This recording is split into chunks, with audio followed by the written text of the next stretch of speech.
Cornea verticillata manifests as opaque golden or gray deposits that describe a spiral pattern in the basal epithelial layer of the cornea. They are normally located in the lower interpupillar portion, oriented clockwise. In the literature, we can find other names for cornea verticillata. The best known are vortex keratopathy, spiral keratopathy, and Fleischer vortex. The most important associations are two, with amiodarone and Fabry disease. In fact, 90% of those affected by this disease have cornea verticillata. In addition to these two pathologies, other associations have been described that we will show you exhaustively listed at the end of this video, and that will help us to establish the differential diagnosis of the cause. Cornea verticillata is usually asymptomatic. Patients have no visual complaints or ocular discomfort. Rarely, patients may see blue-green rings or halos around the lights. In patients with cornea verticillata and decreased visual acuity, concomitant with the use of amiodarone or tamoxifen, we must rule out optic neuropathy as the main cause of visual impairment. And if visual acuity is affected by the use of chloroquine, hydroxychloroquine, or tellurone hydrochloride, we must rule out retinal toxicity. The vortex or spiral pattern of cornea verticillata results from the natural centripetal migration of the corneal epithelial stem cells, which are located in the sclerocorneal limbus and laden with deposits. Transit from the limbus to the corneal center through as the epithelium undergoes its natural growth and repair. Drugs produced by cornea verticillata share cationic amphiphilic properties that allow them to readily enter lysosomes in the basal epithelial layer of the cornea, where they bind to cellular lipids, resulting in drug lipid complexes that are resistant to enzymatic degradation and therefore accumulate as deposits in the cornea. On the other hand, endogenous causes of vortex keratopathy include lysosomal storage diseases. It is usually detected during a routine eye exam because it does not usually produce symptoms. The diagnosis is simple, by observing with a slit lamp and observing the deposits arranged with the characteristic spiral pattern. A detailed medical history should be taken to identify possible underlying causes. There is no recommended treatment for cornea verticillata. In most cases, it does not require treatment, as it does not cause any significant vision problems. However, if the condition is caused by medication, the drug may need to be adjusted or stopped. After months or years of stopping the offending drug, most of these deposits resolve automatically. For these two groups of patients, those who may present with optic neuropathy or retinal toxicity, it will be necessary to consider reducing the dose of the drug or changing to a different drug if there is impairment of visual acuity. Patients with cornea verticillata should also have regular eye exams to monitor their condition and make sure it does not progress to more serious eye problems.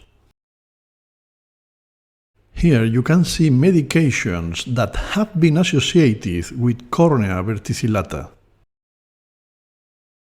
And here you have listed other causes, preferably endogenous, that have been associated with this pathology.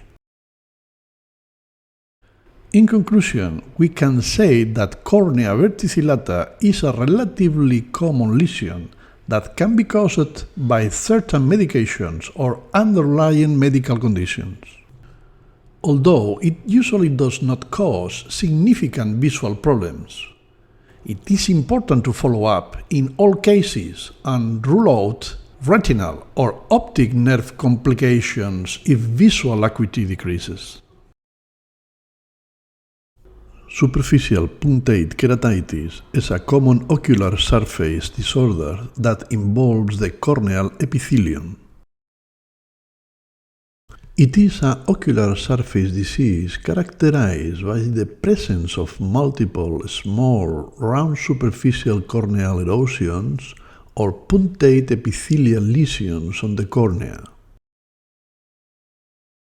Superficial punctate keratitis can be caused by a variety of factors, including dry eye syndrome, contact lens wear, ocular surface diseases, environmental factors such as exposure to wind or dust, trauma, and infectious agents such as viral or bacterial infections. Dry eye syndrome is one of the most common causes of superficial punctate keratitis. It occurs when the eyes do not produce enough tears or when the quality of the tears is poor. This can lead to inflammation and damage to the corneal epithelium, resulting in the formation of the superficial punctate keratitis lesions. Contact lens wear, especially if the lenses are not properly cleaned and disinfected, can increase the risk of developing superficial punctate keratitis. Exposure to environmental irritants such as wind, dust, smoke, and air pollution may be another cause. Among the environmental irritants, it is also worth noting keratitis due to ultraviolet radiation due to exposure without adequate protection. There are frequent cases of inadequate exposure to ultraviolet rays on sunny days and snow or beach, tanning lamps, and welding. Viral and bacterial infections, such as herpes simplex virus and chlamydia trachomatis, can also cause superficial punctate keratitis. The pathophysiology involves the disruption of the normal integrity of the corneal epithelium, leading to the exposure of the underlying nerve endings, which causes pain and discomfort. The disruption of the epithelial barrier also leads to the loss of tear film stability, which further exacerbates the symptoms of dryness and discomfort. The clinical presentation of superficial punctate keratitis includes symptoms such as ocular irritation, discomfort and pain, photophobia, and foreign body sensation. In cases of actinic keratitis due to exposure to ultraviolet rays, the symptoms appear a few hours after exposure and they usually present very intense pain, significant photophobia, blepharospasm, and tearing. Patients may also experience visual disturbance, such as blurred vision and decreased visual acuity, especially if the erosions are located in the visual axis. In severe cases, it can lead to corneal scarring and permanent vision loss. Early diagnosis and treatment are essential for preventing long-term complications. Diagnosis is typically made by a comprehensive eye examination, including a thorough history, visual acuity test, and slit lamp examination. We consider the fluorescein eye stain test the most important. The fluorescein temporarily stains damaged areas of the cornea, making it possible to see affected areas that are not otherwise visible, as we can see in this image. The presence of multiple small, round and discrete epithelial lesions on the cornea is a key diagnostic feature to superficial punctate keratitis. The second dye, rose bengal, is actually a derivative of fluorescein.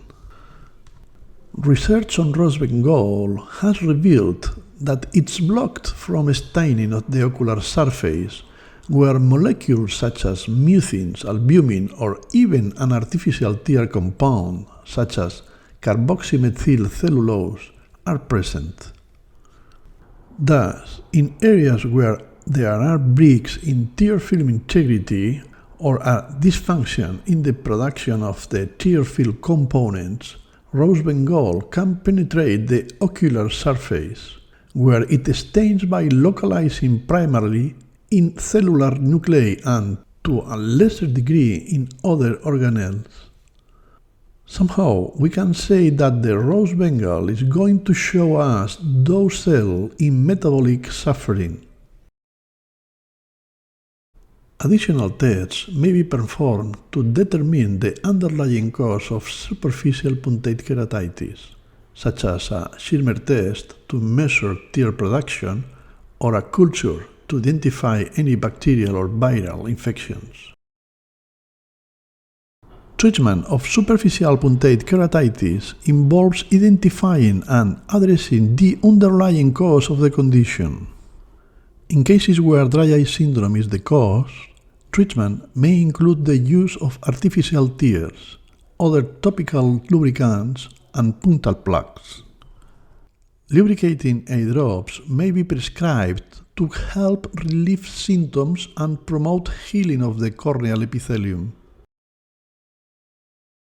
Contact lens wearers may need to discontinue lens use, temporarily or permanently, or switch to a different type of lens.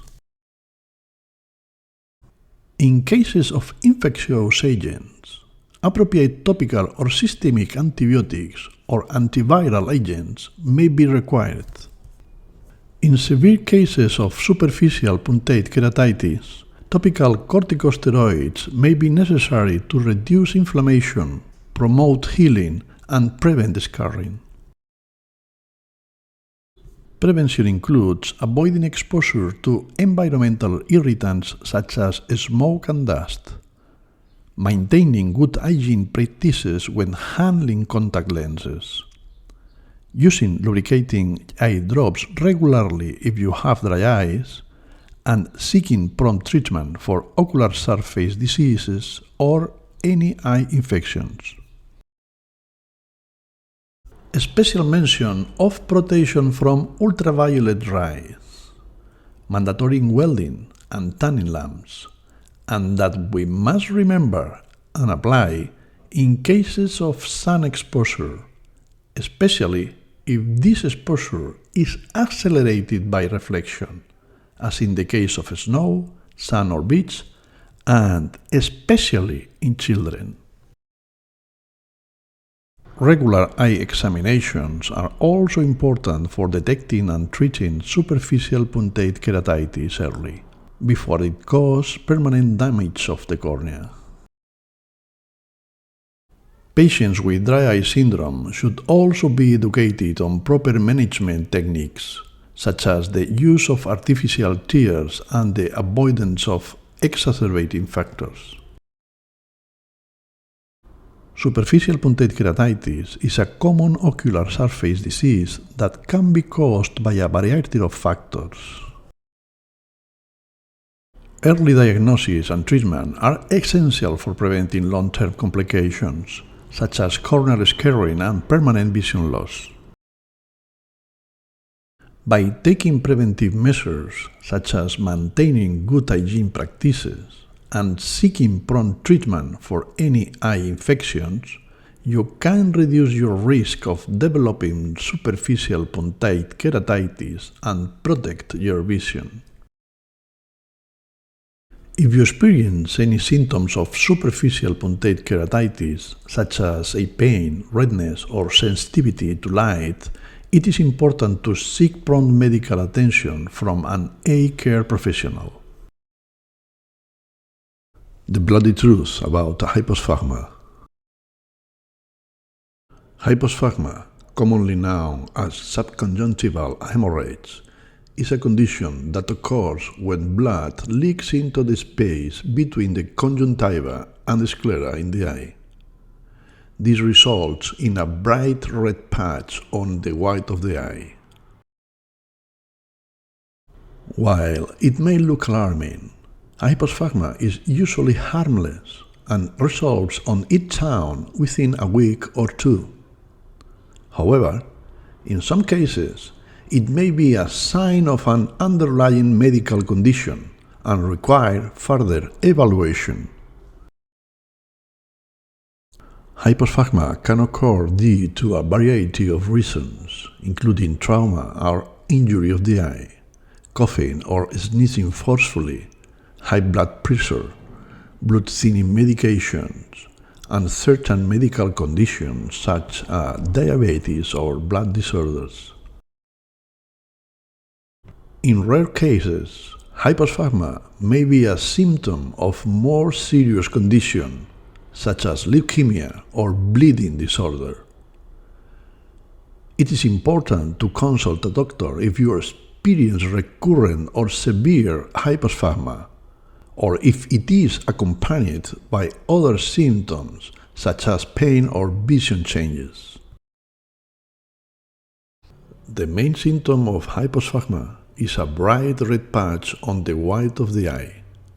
This may be accompanied by a mild sensation of discomfort or irritation, but usually does not cause any pain or vision changes.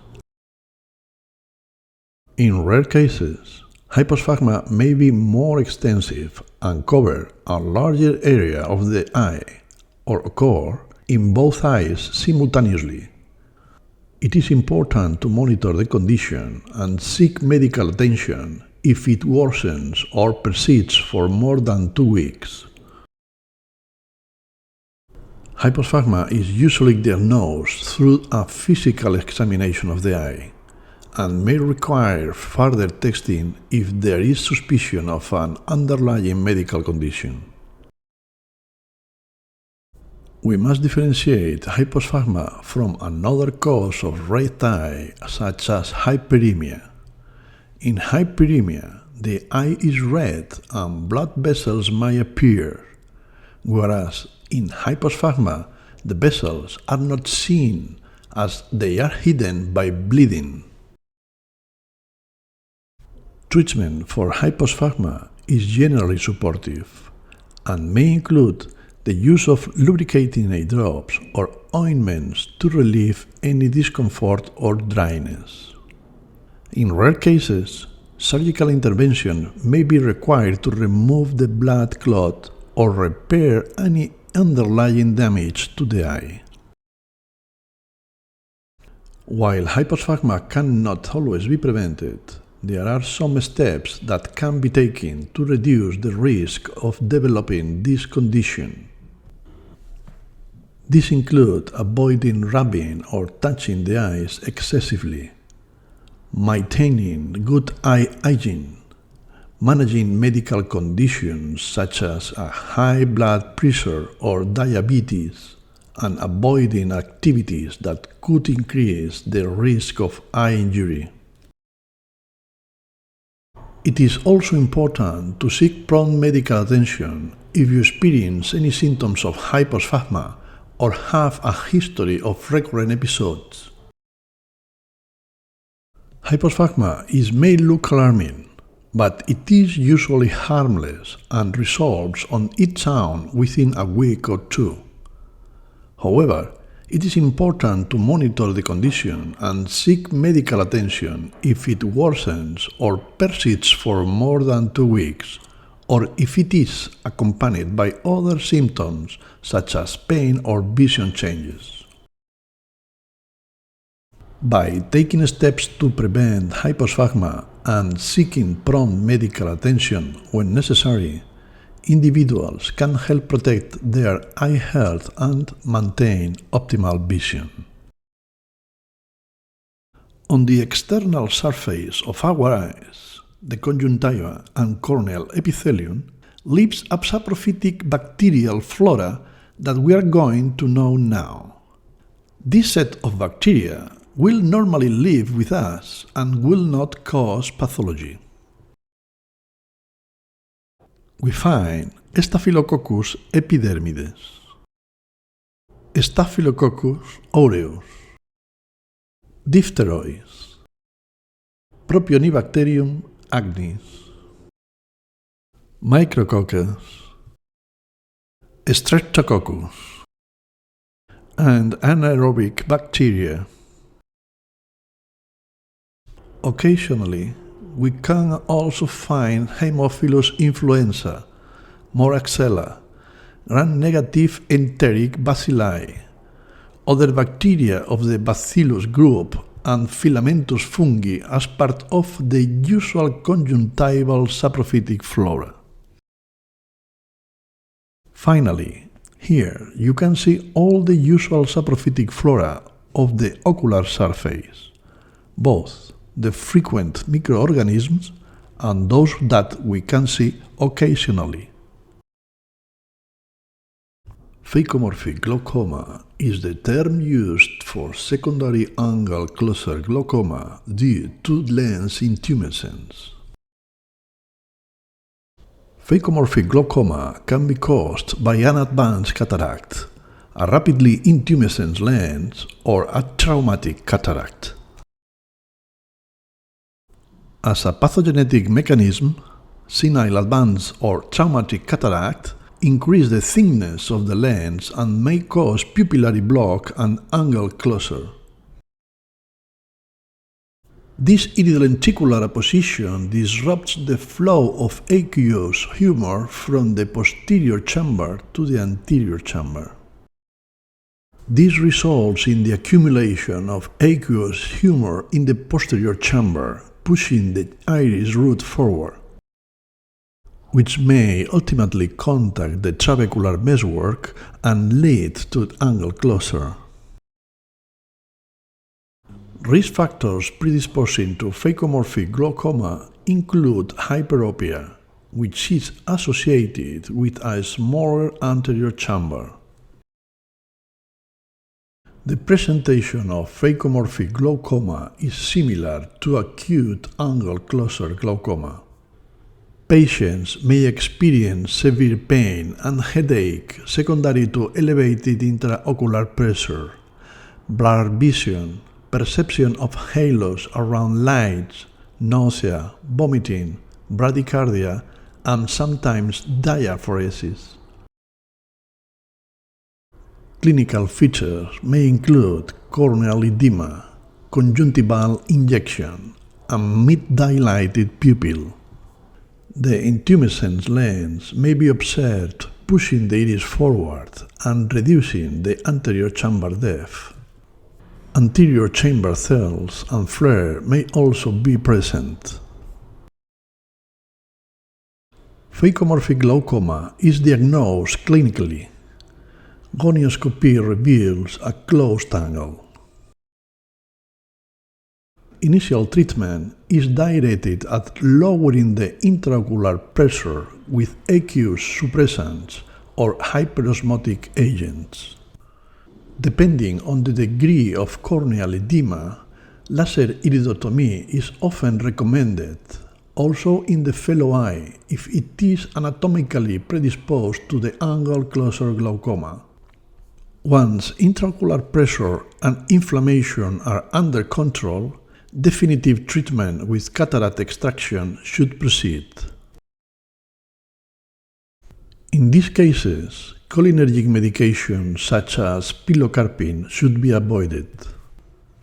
Pilocarpine can be associated with a paradoxical increase in intraocular pressure because pilocarpine causes the iridolenticular diaphragm to shift forward and further close the angle.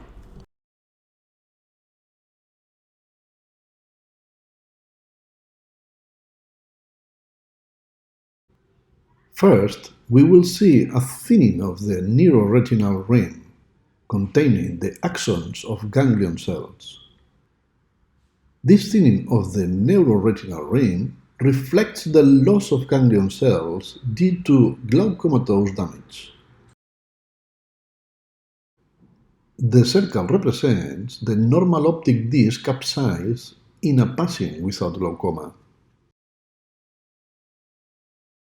As glaucomatous damage progresses, the optic disc cap becomes larger and often deeper.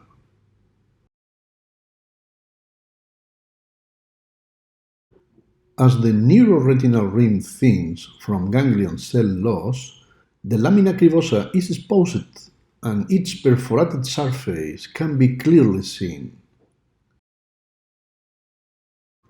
Pallor of the optic nerve is classically considered a change in glaucoma. The term pallor is likely to be misinterpreted to mean generalized pallor of the optic nerve. The pallor of glaucomatous optic nerve relates to the increased visibility of the lamina cribosa at optic disc, as compared to the colored neuroretinal rim that has been lost.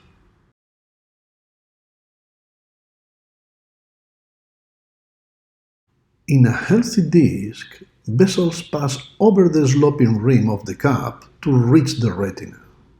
This creates a milking or change in direction of the vessel. With loss of the neuroretinal rim, a vessel might pass into a recess below the rim before climbing onto its surface.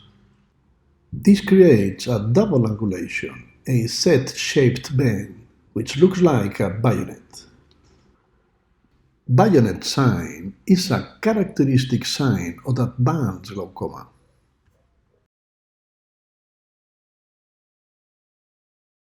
Desiccation cataract is a common complication of posterior vitrectomy. Due to the shape it acquires, it is also known as fan-leaf-like cataract. Peacock feather-like desiccation cataract. Feathery cataract, transient cataract, and evanescent cataract. After vitrectomy, the contact between internal gas tamponade and posterior crystalloid can cause early posterior subcapsular cataract occurring in the 24 hours. Although it is usually a transient cataract, long-acting gases induce permanent clouding of crystalline lens, which is often very adherent and whose dissection during phacoexeresis may be complicated by posterior capsular rupture. It is caused by dehydration of the posterior layers of the crystalline lens or by a block in the metabolic exchanges from both sides of the posterior crystalloid. Histological examination show vacuoles or feather-like linear opacities in the posterior subcapsular cortex, in most cases regressive. This can be avoided by leaving some anterior cortical vitreous behind the lens during vitrectomy and proper posturing of the patient post-vitrectomy.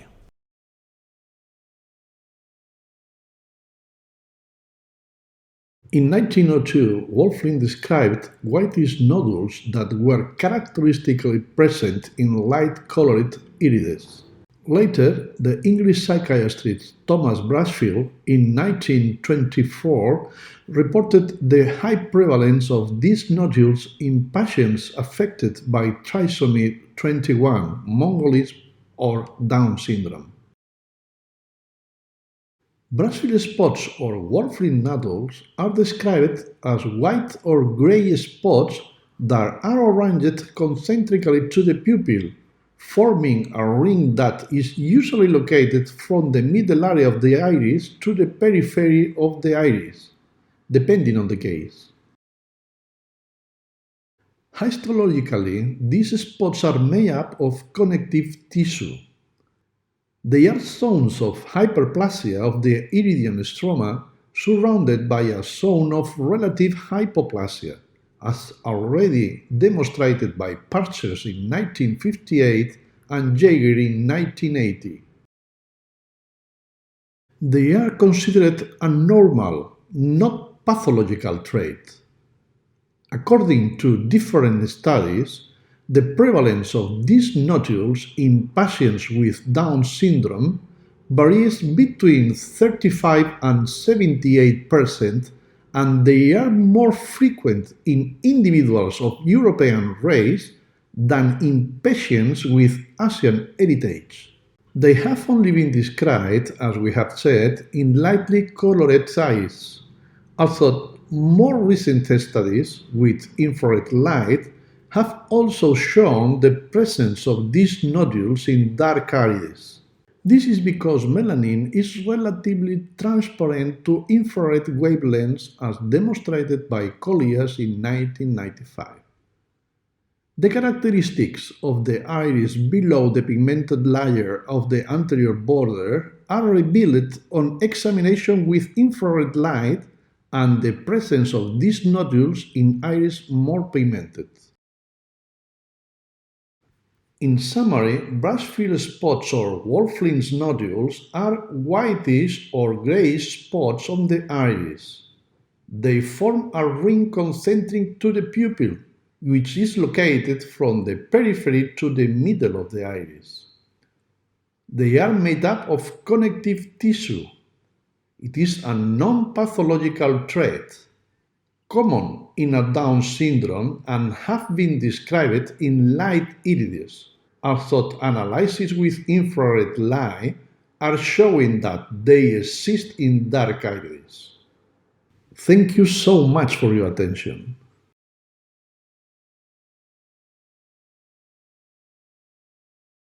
This is the clinical case of a 59-year-old male with peripheral retinal hole, lattice degeneration, snail track degeneration, local peripheral pigmentary retinal degeneration, white without pressure, and peripheral cystoid degeneration.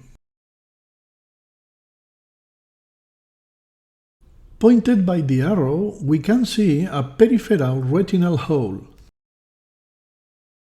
Peripheral retinal tears are defined as isolated tears due to a defect in the sensory retina caused by traction of the vitreous after an acute posterior vitreous detachment. Its prevalence is 9–12% of the general population. Retinal tears or retinal holes are caused by atrophic changes in the neurosensory retina. They have a high risk of complications, such as rhegmatogenous retinal detachment, that occurs in 3–18% of patients. Retinal tears with symptoms on presentation should be treated with prophylactic laser treatment, most commonly transpupillary retinopexy. Here we can see a lattice degeneration. Lattice degeneration is a retinal thinning with loss of neurosensory layer and vitreoretinal adhesion at margin of lesion. It's found in 6–8% of patients. Lattice degeneration is a retinal thinning with fibrosis and vitreous liquefaction over the lesion. In the typical form, we find well-delineated thinning with white cross lines. This is the form we present here.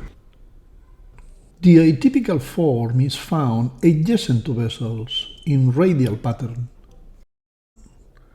We can find oval or linear pattern of lesions, maybe one lesion or multiple, may have yellow deposits, pigment, atrophic holes, or retinal tears. There is risk of rhegmatogenous retinal detachment due to vitreous traction or atrophic holes. Retinal detachment is found between 14–35% of cases. Prophylactic laser treatment is commonly recommended in patients with vitreous traction and retinal tears associated with flashes and floaters.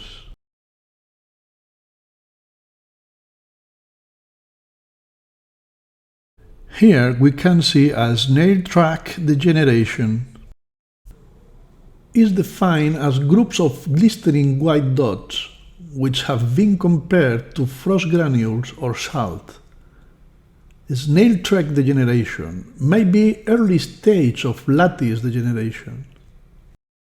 Prevalence found in 10% of general population, more commonly in myopic eyes with 40%.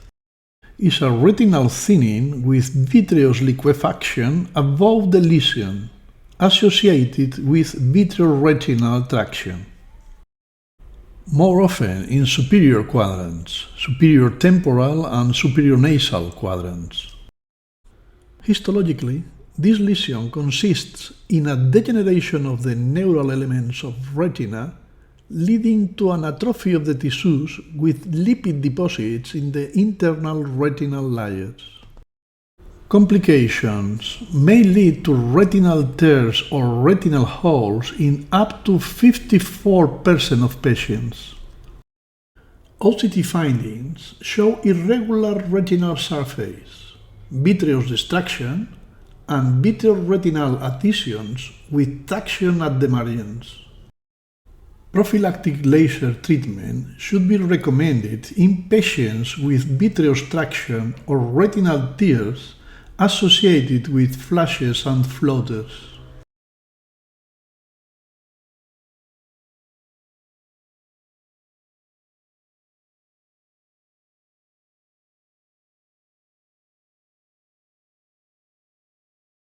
In this clinical case, the relationship of proximity and continuity of the lesions of lattice degeneration and snail track degeneration reinforces the theory that snail track degeneration would be an early stage of lattice degeneration.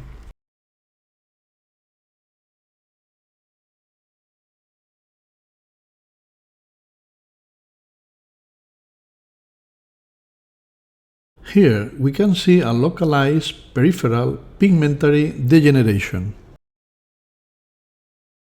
Pigmentary degeneration reflects chronicity. The pigmented appearance indicates the soft and chronic traction of the vitreous in the attachment.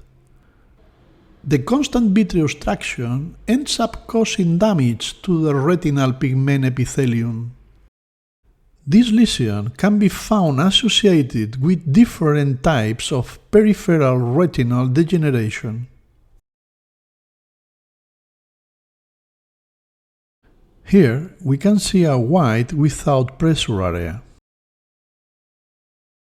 White without pressure is a distinctive white appearance of the peripheral retina without indentation and without mechanical stimulus.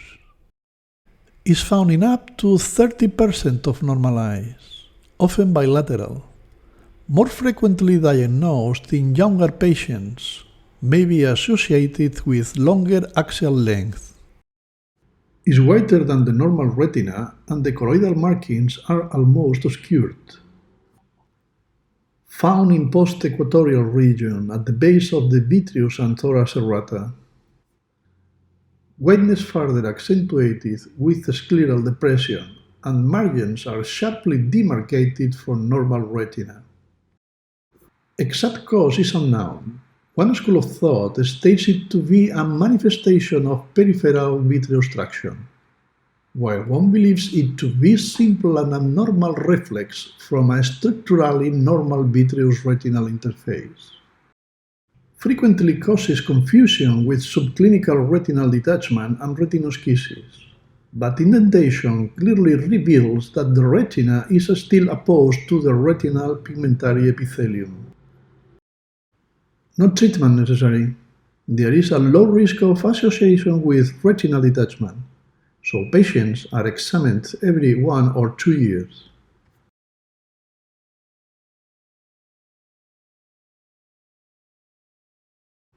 Here we can see a microcystoid degeneration. Peripheral cystoid degeneration is defined as a multiple small intraretinal microcystoid cavities, most frequently seen in temporal peripheral retina. Characteristically, they are yellow tiny vesicles with blurred borders on gray background. Typical form occurs in adults, may be complicated by fusion of cysts, development of cavities in the outer plexiform layer, and flat senile retinoschisis. Reticular form occurs in 18% of adults, may be complicated by bullous retinoschisis with cavities found in the retinal nerve fiber layer. This form is almost always found posterior to typical peripheral cystoid degeneration and tends to follow the retinal vessels.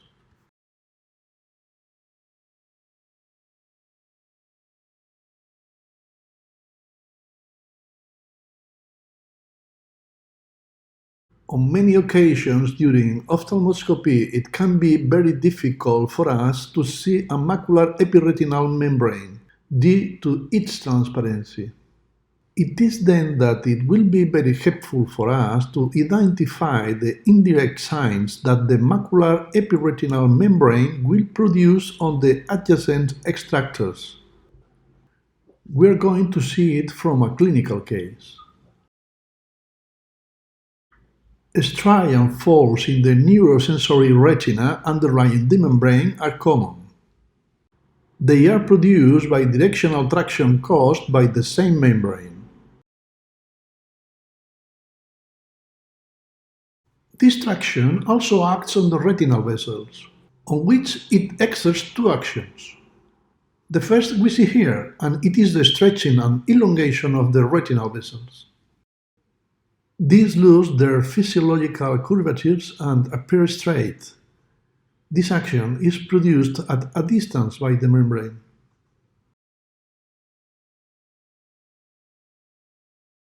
The other vascular sign is a marked local increase in vascular tortuosity. This occurs in the area where the membrane is denser and is due to the contraction of the membrane itself, which causes vascular puckering, hence the name Macular Pucker.